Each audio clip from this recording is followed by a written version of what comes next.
I'm here. You're here. We're all here. We know why we're here. Chances are you saw part 1 and now you're back here for part 2. So why are we screwing around? Francesca Bianchi, once again, welcome to the couch.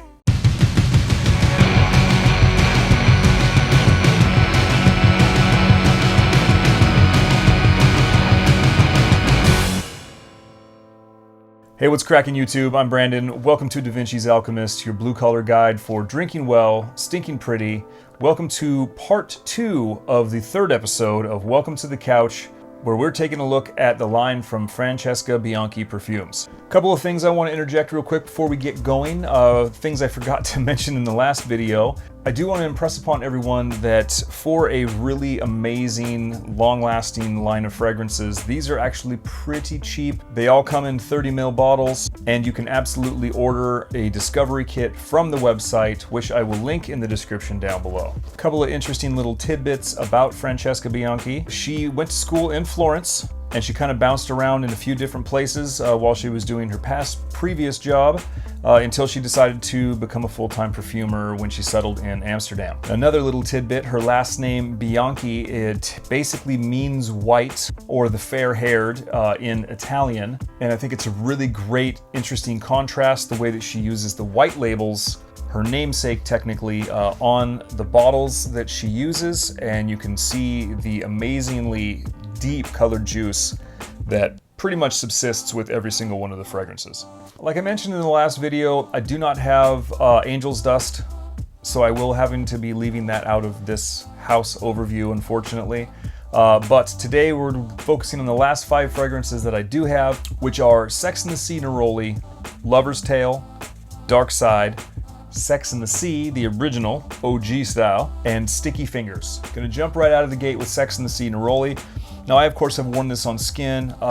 It's very different on the tester strip than it is on skin. I've noticed that with all of her fragrances. They are meant to be on flesh. Speaking of skin, this gets really well-rounded once it's on the skin. It has this really nice, deep base of components that really temper out the neroli. For me, I'm not a huge neroli person. It tends to be a little too in your face, a little bit too green, too bright, but the addition of all of those amazing base components really tempers out the neroli, and this is probably one of the only nerolis that I would ever consider purchasing, and I really actually like it. For the most part, it's relatively similar to the original Sex and the Sea, with some obvious add-ons. Obviously, there's neroli in it, which is a dominant note, but there also is the addition of bergamot and honey and petitgrain, and she took out the pineapple, which is in the original Sex and the Sea. And I did say that this is one that I would consider purchasing, but to be 100% honest, for me, I don't so much see myself wearing this personally.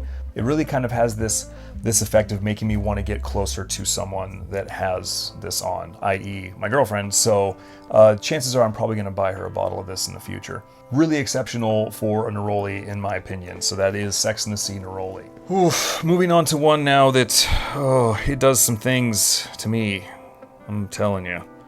And that is the Lover's Tale. So, I do actually have a full bottle of the Lover's Tale because I love the hell out of this. Of all of the Francesca Bianchi fragrances, I think this one has the most human interconnectedness to it.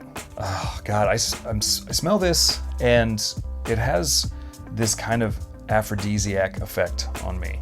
It contains a lot of my favorite creamy textural notes, sandalwood, iris butter, labdanum, which to me has kind of this slightly syrupy feel to it. And then you get all that sexiness from the honey and the jasmine and the castoreum. And this just pretty much smells a whole hell of a lot. It reminds me a whole hell of a lot of so many of the different, kissable, biteable, lickable parts of a woman's body. It's fantastic. It's, yes, I am going to stop smelling it now and move on to the next one, the Lover's Tale, and I highly recommend Lover's Tale. So on to the next one. So moving on to Dark Side. Now, Dark Side is, it's really deep and rooty and woody. There's a little bit of sweetness to it, but really not like a lot. I mean, it's just this right amount. It's very tempering. Cedar, sandalwood, patchouli, all kind of creating a nice structural yet kind of a thought-provoking texture, if that makes any sense. I should say a thought-provoking aura about it. There is styrax in this, which for some reason, I'm not 100% certain. I'll post a picture over here in the corner of it. But styrax has this very sort of mood altering effect in me. It really helps me to get kind of contemplative and self-introspective. It's a very interesting fragrance element, and it's one that I really, really like. Dark Side has this somewhat melancholical beauty to it. There's almost a sadness, but not like a painful sadness. Like I have no other way to describe it other than it's a beautiful, torturous sadness that is super deep, and it's like you can feel it in, you know, your nerve endings. I know that sounds strange, but that's part of the lure for me of Dark Side. So that's Dark Side. Do yourself a favor and try all of them. I mean, there's so many different feelings that are all so very human with this fragrance house. It's really amazing to me. It could just be me. I don't know. I'm weird, but just suggesting that you check them out for yourself. Anyway, Dark Side. Moving on to the next, and that next one is Sex and the Sea. So, the original, the OG Sex and the Sea, it comes off. This is all kind of dry down right now. It's a little bit more dried down. The initial blast. It doesn't have like a tropical feel per se, but it does give you these little hints of coconut, but it's kind of reedy, woody sort of a feel. It's not just like coconut milk or coconut water or like the meat of the coconut. I mean, definitely like the meat of the coconut, because it's like the whole encompassing part of it, because there's that woody aspect to it. It's reedy, and to me, that's how it comes across. There's very little floral in here, but I pick up a little of the Immortelle. You know, there's vanilla and benzoin, nice creamy sandalwood, and ambergris, which provides so many things. It's confession time, if I can be so bold as to confess. So to me, one of the sexiest times to be intimate with someone is right after, you know, some activity, some physical activity, like when there's sweat involved and there's that lingering saltiness on the skin. I'm not 100% certain why I dig that so much, but there's just something about it.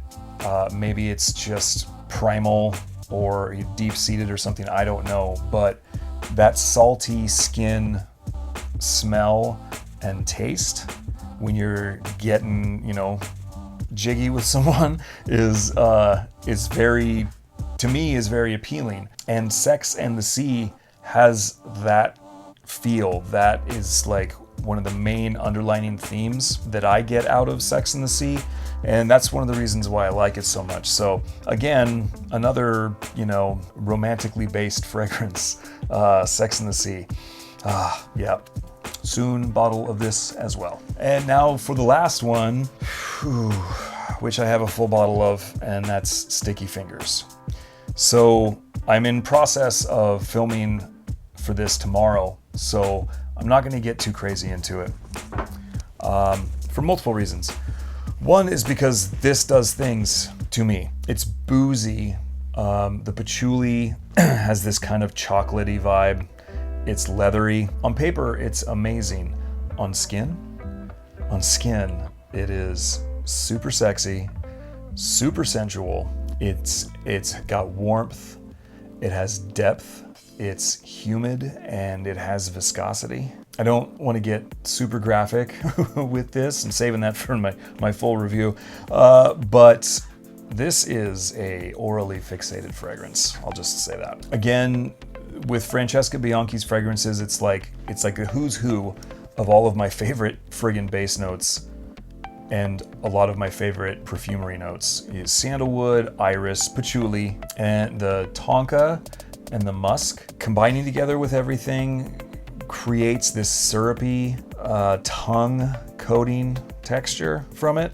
And you know, I have officially sexually frustrated myself from doing this overview. So that's it for Sticky Fingers. And on that note, I am done with my house overview with Welcome to the Couch for Francesca Bianchi.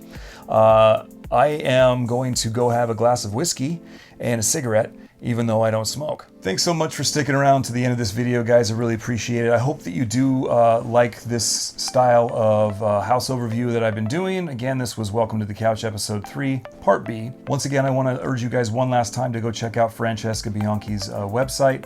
Go get yourself some samples. I really love this house. It's fantastic. If you are new to my channel and you haven't subscribed yet, please feel free to hit that subscribe button now. Don't forget to hit the thumbs up for the like, and don't forget to hit that notification bell so that you know when I drop future videos. I'd love to hear from you guys down in the comments section. Let me know what you think about the Welcome to the Couch format.